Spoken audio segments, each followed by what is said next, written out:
మండలంలోని బోడుప్పల్లో ఈ కిడ్నాప్ యత్నం జరిగింది. మొత్తం 4 స్కూల్ చిన్నారులు, వీళ్ళందరూ కూడా 7 ఏళ్ల లోపు వయసు వాళ్ళు, అంటే 1, 2 తరగతులు చదువుతున్న స్కూల్ విద్యార్థులు. ఈ 4 విద్యార్థుల్ని సంకనెత్తుకుని పోతుంటే ఆ పిల్లలు ఏడుస్తుండడంతో స్థానికులు గమనించి ఎవరు మీరు, ఈ పిల్లలు ఎవరు అని గద్దించి ప్రశ్నించారు. దీంతో వాళ్ళు భయంతో పారిపోయేందుకు ప్రయత్నించారు. పిల్లల్ని వదిలేసి పారిపోయేందుకు ప్రయత్నించడంతో ఇది కిడ్నాప్ వ్యవహారం అని గుర్తించిన స్థానికులు మొత్తం అందరినీ పట్టుకునే ప్రయత్నం చేయగా 4 తప్పించుకోగా 4 మాత్రం దొరికారు. దొరికిన వారిలో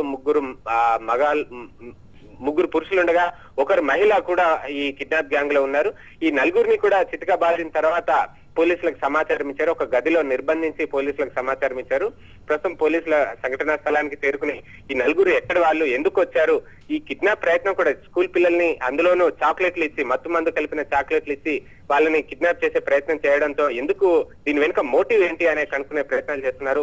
హై ప్రొఫైల్ పిల్లలైతే గనక కిడ్నాప్ చేసిన తర్వాత వాళ్ళ తల్లిదండ్రులకు ఫోన్ చేసి డబ్బు కోసం బెదిరించే ఛాన్స్ ఉంటుంది. కానీ ఇదంతా కూడా గవర్నమెంట్ స్కూల్ విద్యార్థులు కాబట్టి వీళ్ళంతా normal middle class and lower middle class కి సంబంధించిన స్కూల్ చిన్నారులు. వీళ్ళని కిడ్నాప్ చేయడంలో ఆంతర్యం ఏంటి, అంటే వీళ్ళని ఎక్కడికైనా తీసుకెళ్లి అమ్మేసే ప్రయత్నమా, ఎందుకోసం కిడ్నాప్ చేయాలనుకున్నారన్న వాటి మీద పోలీసులు ప్రస్తుతం ఏ స్కూల్ కి చెందిన పిల్లలు ఈ 4 వీళ్ళు కిడ్నాప్ చేయడానికి ప్రయత్నం చేసింది? ఇంకా ఏమైనా ప్రయత్నాలు జరిగినట్టుగా తెలుస్తుందా? పోలీసులు ఏమైనా సమాచారం ఇచ్చే పరిస్థితి ఉందా?